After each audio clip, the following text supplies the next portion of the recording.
Hey everybody, it's Matt from You and Your Horror Movies, and welcome to another Top 10 Tuesday. This week, doing contemporary Scream Factory releases. A lot of these are usually IFC midnight releases that Scream Factory put out on their label. A lot of these are their films, kind of like a hit or miss. Usually by the end of the summer sale, October sale, or whatnot, they go really cheap. Usually they start off really expensive, but if you wait till the sales, you can get them for like $4.99, $5.99, and so on. But there are some diamonds in the rough. There are some really good ones, and there are some really, really bad ones. So I decided to go for the really good ones, of course. And did find a 10, and I'm going to show you my top 10 of contemporary Scream Factory releases that are actually pretty good. And starting at number 10 is Wormwood, Road of the Dead. This one I think is, I don't know if this is Australian or European. Oh shit, I don't know where this is from. But they definitely could tell it's got a little bit of a Mad Max appeal to it, with the guys wearing all the suits and everything. But of course, a zombie outbreak occurs. The man's out to find his sister. Weird ass film. Some good funny moments. The guy with the afro was kind of funny in this movie. But again, they're trying to figure out how to stop the zombies and rescue his sister. There's some interesting, like almost a little supernatural to it near the end. Some good fight scenes. It's actually a not bad zombie film. So if you're ever thinking about picking up Wormwood, recommend it. Check it out, guys. Number 9. This one's a hit or miss with some people, but I actually liked it. And that is the House Massacre.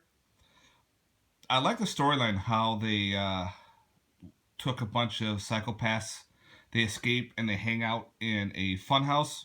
And the funhouse is designed based off their stories pretty much. Because you have like a crazy dentist. One guy is this giant clown, he's like a strong man. One's a taxidermist. Taxidermist. He's the psycho chef, yeah, etc., etc. And they kind of add a lot of comic relief to it, which shouldn't necessarily be there, but it is. But it's okay. But for this film, it doesn't know if it wants to go into a comedy aspect or wants to go into a horror aspect. But when it goes into the horror aspect, it goes pretty well. So they could kind of nix on some of the comic issues, but it was a fun movie. I liked it a lot. I liked some of the gore to it. The storyline was fun, but it was a good film. All right, number 8. It's actually a miniseries, or supposedly a season 1, and that is Slasher, season 1. This was actually a pretty good slasher series. I liked the way the killer looked in the giant like executioner hood garb. It takes place a little bit on Halloween. Baby's born, well, cheating wife, all that fun shit. Who's the baby? Who becomes the killer? Later on, you kind of can figure out who the killer is, but also too he kills people based on the 7 deadly sins. It's like a little biblical type slasher, which is really cool on how they did it. A lot of good gore, a lot of good kills to it. Not your basic. But again, you can kind of figure out who the killer is later on, but it was a good twist. I liked how they did the story. Slasher Season 1. All right.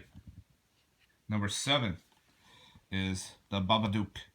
Now, again, the kid is fucking annoying in this movie. If this kid wasn't that annoying, this movie would be further down on the list. But since that kid's so annoying, it's hard to watch with that. But other than that, I like how the story went. The ending is very left for interpretation. It's either one thing or another. You don't know for sure, but I like how they did it. The storyline was pretty cool. The mother Hall reading this story called the Babadook to her kid, and supposedly this unseen force is now attacking her and her family. Is it really an unseen force, or is it something else? And I like how they did this edition. They call it the pop-up book. So there's the pop-up book right there. So I like how they actually did that cover art. So yeah, Babadook at number 7. Number 6. This is a weird film, but I actually like this movie. I don't know why, but that is called Army of Frankensteins.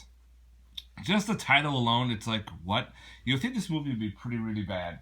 It's actually kind of bad. I know some people hated this. I actually like this movie a lot. It's just so weird. Supposedly a descendant of Dr. Frankenstein. He gets transported back to the Civil War, and they somehow create more Frankensteins. And now these Frankensteins are helping each side of the war. So you got the whole North and South aspect going. And of course you got all these different kind of Frankenstein monsters. And they all decide to help the North win. But you also have like the assassination of Lincoln. You have all this other shit going on. Now this kid has to stop this evil scientist from pretty much taking over the past. Because now he's using Dr. Frankenstein's work to create more monsters. And the monsters are goofy looking, but again, I don't know, it's just a goofy, fun movie. Again, you don't take this one serious. You don't take it like, oh, it's supposed to be top of the line. No. You take it as just a goofy, fun flick. Again, Army of Frankensteins at number 5. Sorry, 6.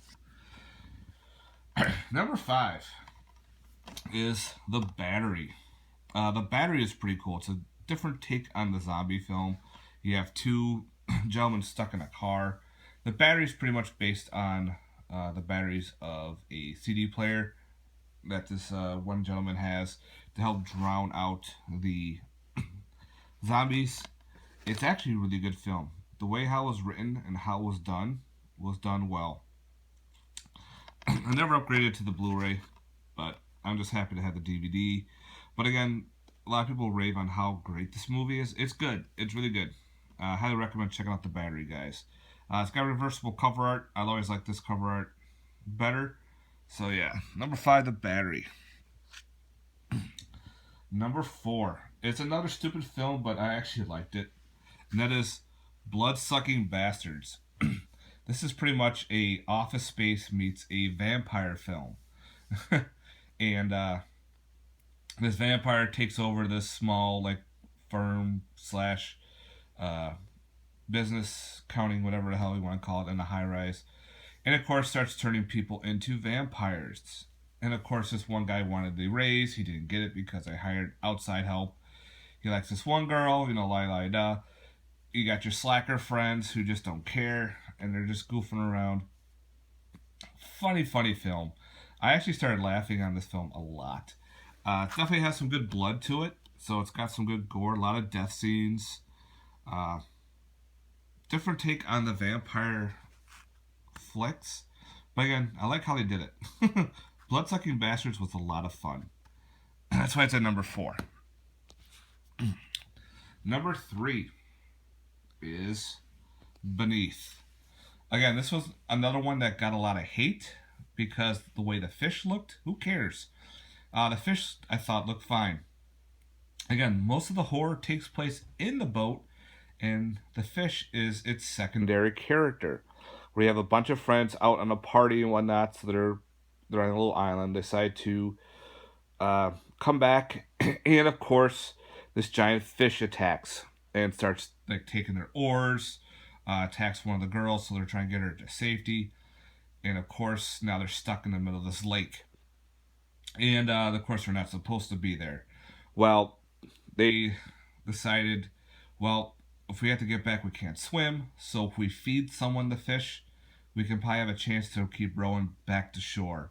So it's pretty much who's up on the chopping block to get fed to the fish. It's a cool film. I liked how they did it. I liked the premise of the film. Pretty well done. There's a couple stupid characters, but then again, that's what you get. Beneath, fun flick. Number 2, I've actually watched this several times, and that is Animal. People stuck in the woods being chased by some type of creature. Yes, don't know where these creatures came from. Doesn't matter. They're there. They're hungry and they're eating people. Yes. Friends were going on a nature hike, and of course something goes awry. They meet one of the monsters. One of them gets attacked, and of course they get held into this house in the middle of the woods with another group of survivors. They must band together to get away. I love this movie. I thought this movie was well done. I liked how the creatures looked. Uh, I didn't care there was a backstory to the monsters, just they were there. So you could use that as interpretation as, because they were talking about, different type of pesticides used. Maybe there was a mutation, or maybe these monsters have always been there, just lying dormant. You never know. But again, these creatures were there, and they were ripping people apart. Fun flick. And my number one for contemporary Scream Factory releases, this movie had me rolling. I liked it a lot. And that is Cockneys versus Zombies. This is a British zombie film, almost a kind of a weird take on Shaun of the Dead, but different. Pretty much these slackers rob a bank to save their grandfather's retirement home. They're going to return the retirement home, send all the people homeless. So they're pretty much they're doing bad to be good, to save their grandfather. Well, of course, during a construction site, they release a zombie apocalypse on the side of the town. So now these zombies are running amok, and now they have to band together with the older people to fight off the zombies. It's kind of weird, but kind of fun at the same time. The whole old people grabbing all these weird guns and blowing away zombies was hysterical. The slackers were well done. I liked how they did this film. It was a little different, but it's hard to understand the language too a little bit because it's a British horror film, so they're using a lot of British slang. But if you get over that, you're good to go. That's why it's the number one fun flick. Highly recommend it. Now again, there's a lot of contemporary Scream Factory movies out there. Again, it's a hit or miss. I know some people like them, some people don't like them. If you're thinking about it, wait for the sales. A lot of times you can get them dirt cheap. All right, my voice is changing. All right, guys, that is my list for my top 10 contemporary Scream Factory releases. If there's other ones that should have been on the list, let me know, and I'll let you know my thoughts. All right, guys, have yourself a good one. Please like and subscribe. Later. Peace.